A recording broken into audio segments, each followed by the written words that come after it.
Je vous remercie,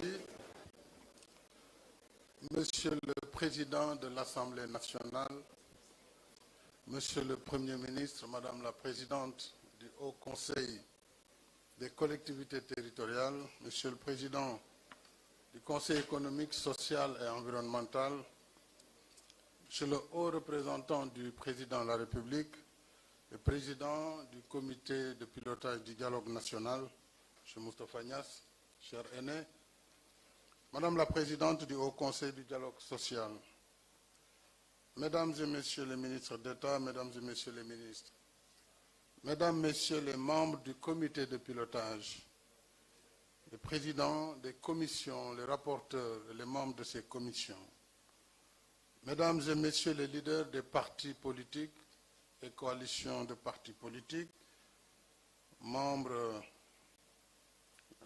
des non-alignés ainsi que les membres de la société civile, Mesdames et Messieurs les représentants du patronat, Mesdames et Messieurs les représentants des centrales syndicales et de la société civile, je reviens là-dessus, chers représentants des familles religieuses, des khalifes généraux, mais également représentants du clergé catholique, de l'Église protestante, chères autorités coutumières, Mesdames et Messieurs, en vos rangs, titres et qualités, chers compatriotes d'ici et de la diaspora,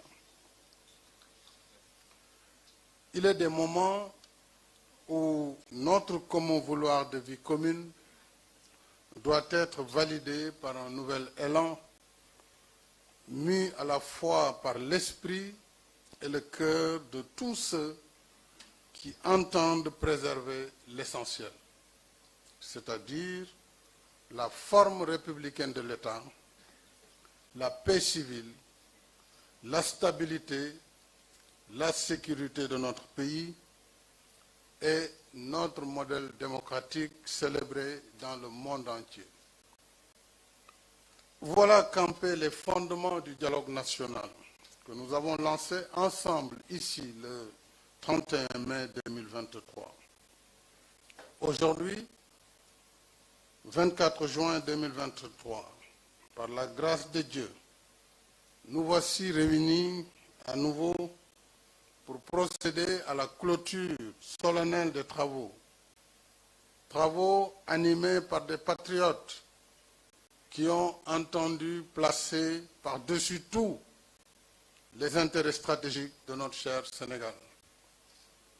Nous avons fait le choix de dialoguer bien avant les graves dérives des 1er, 2 et 3 juin derniers, événements inédits pendant lesquels beaucoup de sites sensibles ont été ciblés.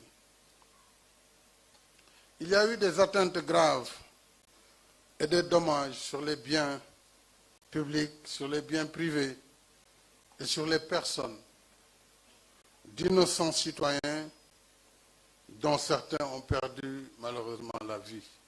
Nous nous inclinons encore devant leur mémoire. Il est établi que ces faits sont assimilables à des actes terroristes qui ne resteront pas impunis, qui n'ont pas épargné les temples du savoir, où des générations de Sénégalais et d'Africains ont été formés. Tout cela nous conforte dans notre option et notre démarche qui consiste à examiner ensemble les écueils, les contraintes du réel pour nous employer à les dépasser dans l'effort et la persévérance solidaire. Mesdames et Messieurs, l'entrée prochaine du Sénégal dans l'économie pétrolière et gazière, qui excite beaucoup de monde, nous impose plus de vigilance et plus de détermination dans la défense de nos acquis. Lors de la cérémonie du lancement du dialogue national, j'avais déjà donné quelques éléments des termes de référence qui ont été fort heureusement enrichis par les nouvelles contributions nombreuses des parties prenantes. Et je sais qu'il a été tenu compte des termes de référence du dialogue de 2019. Et c'est le lieu pour moi, encore une fois, de remercier le président Famara Ibrahima Sagna, qui avait présidé ce dialogue, ainsi que tous les présidents de commissions qui dataient de cette époque et tous les participants. Chacune de ces commissions, en ce qui la concerne, a eu à définir ces termes de référence tirant profit de ce qui a été fait auparavant dans le cadre des grandes orientations du tableau général.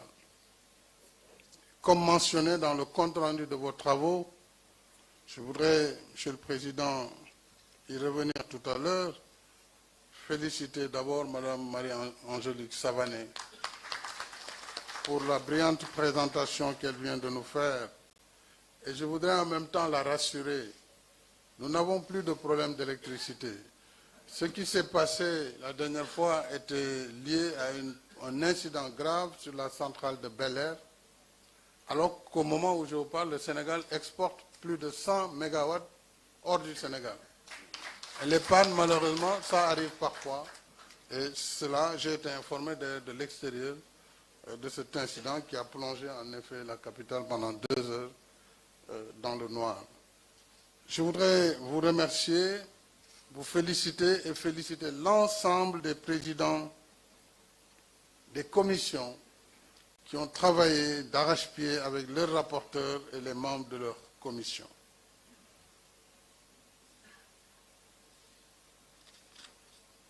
Je voudrais maintenant, mesdames et messieurs, comme indiqué, comme mentionné dans le compte-rendu de vos travaux,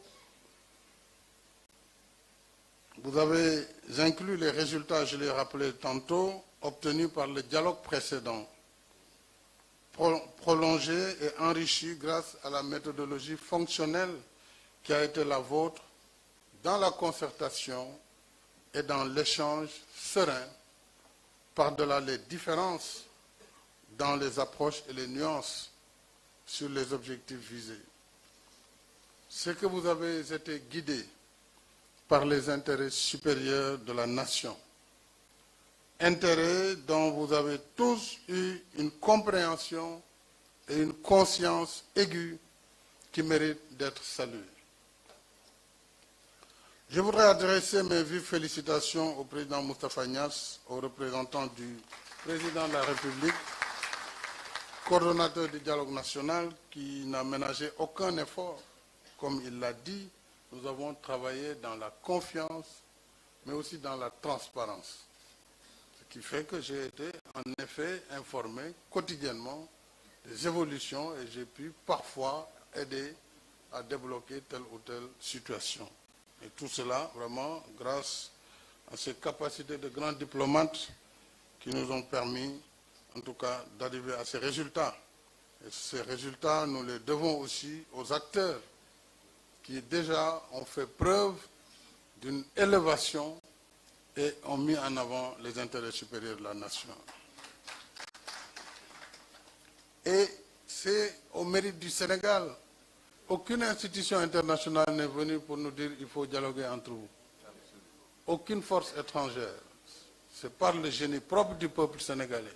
Nous nous sommes basés sur les ressorts de notre culture, de notre patrimoine culturel, j'allais dire, pour nous parler. Pour nous parler. Parce qu'il y a des moments dans la vie d'une nation, il faut pouvoir s'élever et aller à l'essentiel. Et c'est cela qui a été noté. Et je voudrais saluer surtout les acteurs de l'opposition. On leur disait, oui, vous allez perdre votre temps, il ne se passera rien. Quoique le rapport montre qu'en dialoguant, on peut obtenir des résultats qu'on n'aurait jamais eu, jamais sans le dialogue. S'il n'y avait pas de dialogue, on n'aurait pas trouvé ces consensus. Rien ne nous obligeait à le faire. Rien.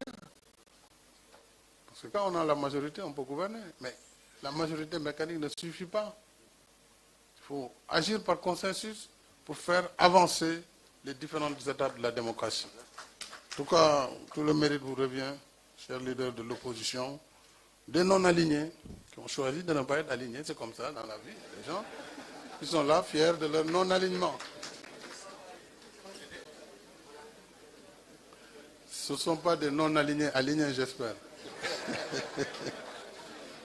Alors, je voudrais donc, Monsieur le Président, revenir pour dire que, eu égard aux enjeux du calendrier électoral, il y a eu une véritable performance en presque une dizaine de jours, réunir les 8 commissions qui ont travaillé sur des sujets d'intérêt national, dans tous les secteurs.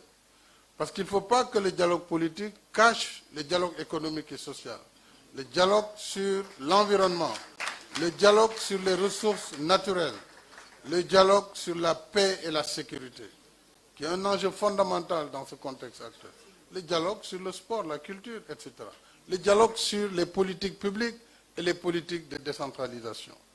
Donc tout cela est dans ce rapport et je vais y revenir sur les conclusions.